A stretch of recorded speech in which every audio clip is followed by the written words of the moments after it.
Hello there, this is Cindy at cindybdesigns.com. Thank you for joining me today. Half of this is going to be live and the other part is going to be voiceover. And you'll see why. But this week we have been focusing on Free Skate, that bundle. And I have two other cards on my blog that I've done. Here is another one. And I couldn't make up my mind if we were going to do this one or this one for today's video. I found something completely different and you're going to love it. It is so cute. Anyhow, so that's what that looks like. Because I hadn't used the delicate die on top all week. And yes, my stomach growling, which looks like that. And so that is white on white. And my other color is Seaside Spray. And I put some of last year's Jingle Bells on top because I do keep those, and I really wish I had kept the spiders, but yeah, I'll explain that later on. And then I use the frames and everything, and we do have some dimension to it, as you can see. And this one here, lots of glitter. I use the Stampin blends, and I did some masking so I could get that snowflake image, this, on here, but not over where the ties would be. And here is our stamp set. Again, these are the dies. I'm going to stop right now since I am live and Puppy wants to go out and go potty. Okay, I'm back. So what we're going to do today is this instead. And this is made from the Detailed Skates dies. Is this cool or what? I love that. I've already done half of it. We're going to do the inside together and then get this merged on the flip side. And for something like this, part of it's going to be easier for me to talk to you as I'm doing it as opposed to looking at it, if that makes sense. But this will fit two of these little candies in there, and I think it's just the cutest thing ever. And I put some rhinestones on the side there. I mean, you can doll it up, make it look wicked, dress it up, change colors. I even did one in pumpkin pie, you know, that I don't have together yet or anything. And this is Granny Apple Green. But you could even fairy tale this out by using browns. And we do have that fairy tale stamp set that carried over, the one with the bunny rabbits I never used, but imagine that sticking out of this. That would be so cute, you know, with the bright colors and everything. Maybe some pearls on there instead, or get some of our other animals, have them pop out. I mean, there's just so many things that you can do. So, before I just start talking, which is why I do voiceovers, because then I can't talk too much. It's like, okay, the time's going, this is going 3 times as fast, and so, you know, yeah, I better move on it here. And Puppy's right next to me just in case. So the first thing I want to do is I'm going to grab my Big Shot. And I've got the magnetic platform underneath here, and then the precision base plate on top. And I want to get some black cardstock. Okay, what color do we want to do? Let's go ahead and do like the pumpkin pie one.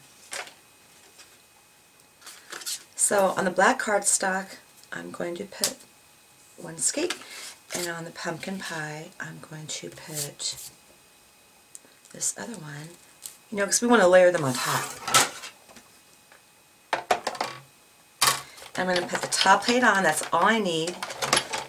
And I could have sworn I felt everything go sliding, so I'm going to check.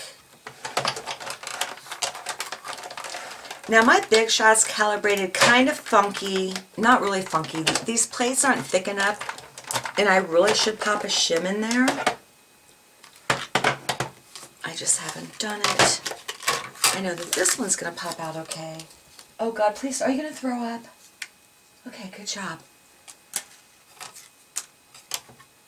Now this one, I'm going to I know it's going to pop out just because I've done this, but I do want to run it through again and flip it upside down. And my plate's trashed anyway, so I'm okay with that.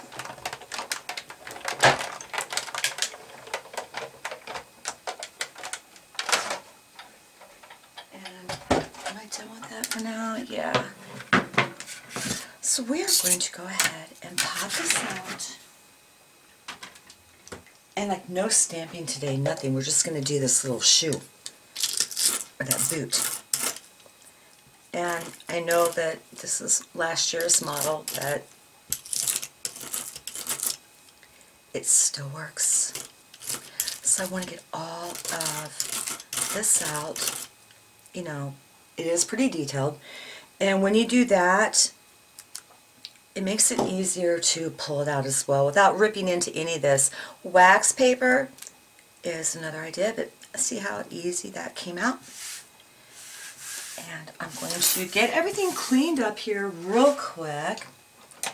And then I want to make sure I get those little holes out that are left in there. Okay, I'm good. So we have one pumpkin pie done so far. And we're going to do the other side. So to make it the opposite side, you know, because when you die cut them out and everything, they're both the same way. They're like this. You're going to want to flip this over just so it's on the box, so it's like that. And you will want to do the same thing with your detailed part, and it's going to lay on top perfectly. And this is what it looks like from the back, as you can see where I threaded it up. So what I'm going to do now is I need to bring something over here so you can see a little bit better, because it is 45 degrees out, nasty, and I have to have the light on, which is going to cause a lot of reflection, unfortunately. So the next thing I want to do is I want to use liquid adhesive. You can use our adhesive sheets if you want. I just kind of think that this is like a little bit too... It's easier for me, honestly, just to go down and do something like this. You can also get one of our yellow sponges or even a sponge dauber. Just squirt a little bit over to the side on a silicone mat and then pick it up and go ahead and like pounce it on.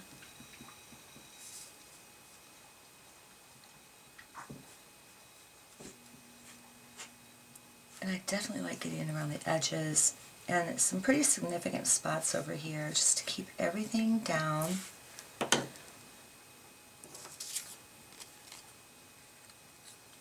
Okay, lining this up is actually pretty easy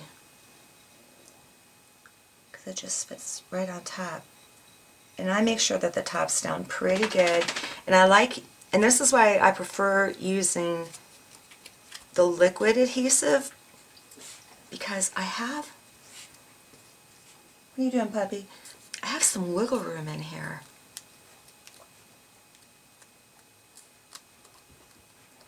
And I'm just pressing it down, getting it set up. And then you want to grab a pair of, I really should have been zoomed in, I'll do it now.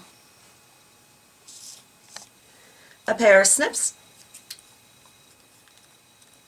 And then get right up underneath there, underneath that boot, the bottom of it, and then just cut.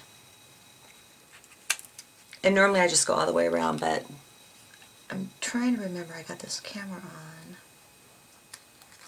And I'm being very careful too.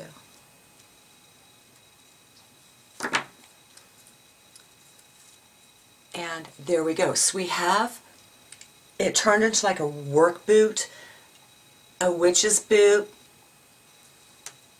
you know, from an obvious ice skate, just with a little snipping. So that is how you put that together. And the construction, I'll go ahead and do a voiceover and speed it up, but for this this kind of work here, I would just rather go ahead and do it live, and we're going to wing it. So to get the inside, this little pocket here, I have a piece, it's 2.5 by 4 of basic black. And I'm going to bring in, okay, that was me just falling over the dog.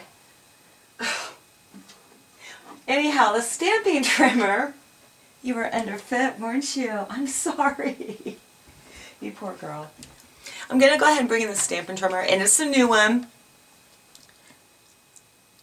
because we have to score this the right way. So to get our little inside box part done, I've got the 2.5 by 4, and I want to score this every 7/8 of an inch. So here's your inch mark on the Stampin' trimmer. You don't want that one, you don't want the one underneath it. And I hope you can see this. You want this one here. And right there's a 3/4 inch, so it's like the one halfway in between. So I want to put that right there. Here, this dark gray is the blade. I want the light gray.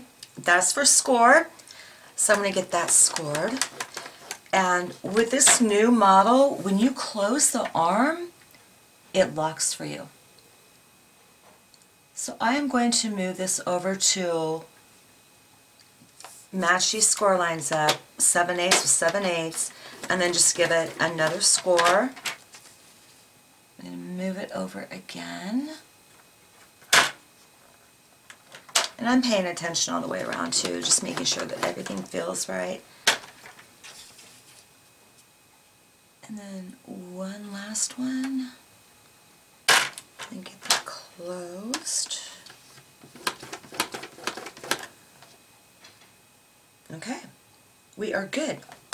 Okay, so we have all our score marks in there. And I know from making this that ultimately I want this line, this needs to be 1 inch and 7/8. So it holds everything. So I'm going to put another score mark right there, and I use the left hand side this time to line up. Okay, so these right here, 1, 2, 3, 4,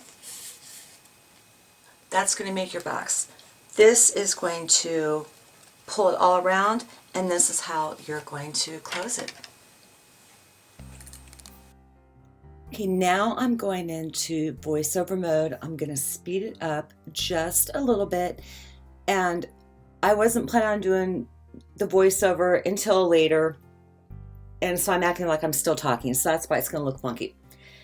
I took a tiny bit off the end there because I knew how much I needed. So now I want to tell you how to cut this to get the bottom of the box. You want to have that one longitudinal score line over to your right and take off that square. Then you want to go in with V cuts right at the score line on both sides, little teeny tiny V cuts, because that way you'll get the bottom of the box to close up for you while still you're not compromising its integrity or anything like that. So I did that, and now I'm going to grab my bone folder and give everything a really good crease. I do remember forgetting to score our little box bottoms there, which you'll see me fumble with a little bit. So now I'm grabbing some tear and tape, and you want to put a strip on that little skinny score line there, because the other ones are going to be exactly 7/8 of an inch apart, so that way you know what you're working with, so you close it. And that's all I do, is I fold it in half because everything is perfectly measured, fold it over on top of itself and get it scored down, and that is what our little candy holder looks like. This is a good size for a chapstick or something like that too, which is another idea to put in there. So I'm getting everything folded up, and I'm figuring out where I want my bottom to be, and I'm going to put another piece of tear and tape on that. And I do cut it just because I'm neurotic. but I want to make sure that it's, you know, down real well, and that's why you used to me use that bone folder sometimes. So I'm pulling that off, and I'm going to close it up, and here we go.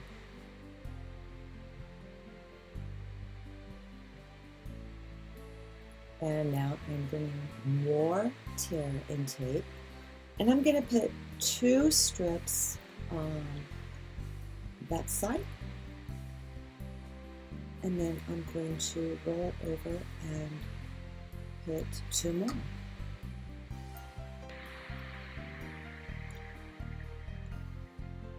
I am bringing in my Pierce mat, and I am going to just take the pokey tool and put little holes inside that die cut to go through to the paper pumpkin, and that is what it looks like on the back. And I am going to grab some embroidery thread that I have already on a needle, and I use a quilt needle, and it's way too long, and you're going to see me struggle with it. And I use a quilt needle because the end of that is blunt, like little kid scissors, you know, where it's not sharp or anything. And there's lots of different ways you can tie that up. If you want a bow or a knot at the bottom, you want to start sewing up at the bottom, but I want mine on top, and I want the thread to come out to the left, coming up from the top rather than going down. I want the thread coming up through, like looking at me. And so when you want that, you want to put the needle down every time, like you're seeing me. Well, yeah, my voiceover is kind of not working because I'm trying to stay in the frame here, and I'm too zoomed in, and I'm watching this, and yeah. So I'm going downward when, okay, I'm gonna start. I'm going up when I'm on the back side, and when I'm on the front side with the detail die, then I'm going down, clear as mud. Okay, so when we're at the bottom, I actually go through that twice. I loop through that twice to give it the same substance as the others are. And this is a really simple stitch, just up and down, a straight, no, it's not straight. I don't even know what it's called. But, you know, you go to different websites and you see different ways to lace your shoes up and everything. So there's a bazillion different ways of doing this. I don't know why I'm leaving strings on the end right now, because honestly, I really don't know what I'm going to do with this or how I'm going to finish it up. But now I'm just coming back up through the top there. And I took it off screen because I was supposed to cut that thing out, but instead, you know, I kept on talking. And there we go. What I have been doing, because I've made like 10 of these, I've been putting a double knot at the top, because that way when I make up my mind what I want to do, I can snip it off, or I could use it for something else, just kind of make it look vintagey or whatever. So now we're going to end up putting all of this together. And again, those score lines, you have 1 7/8 of an inch. At the widest part of the boot, it is 2 inches. So you don't have a lot of wiggle room. Can you use liquid adhesive? Yes. To give yourself that wiggle room, I just went ahead and used the tear and tape anyway, because since you don't have too much wiggle room, sometimes it's easier to go ahead and get placed. So I'm showing you kind of how close I am to everything, but like where I'm lining it up to. I don't have a point of reference, so to speak. I would say I'm starting kind of like at the top of the boot, in between, kind of like maybe where the thread is and over towards the right side where there isn't anything. So I peeled off the other half, and this is where you really want it to get it to go. And we are done. It's that easy. 2 of those little candy bars fit in. I want to thank Esther Collmar for this idea. It is fantastic. I hope that you enjoyed today's project. I will have a link to Esther's blog post on this she shared, and Isn't that the cutest thing ever? Please hit like and subscribe. Thank you for joining me, and visit me over at cindybdesigns.com. And I will see you next week. Have a fantastic weekend, and God bless.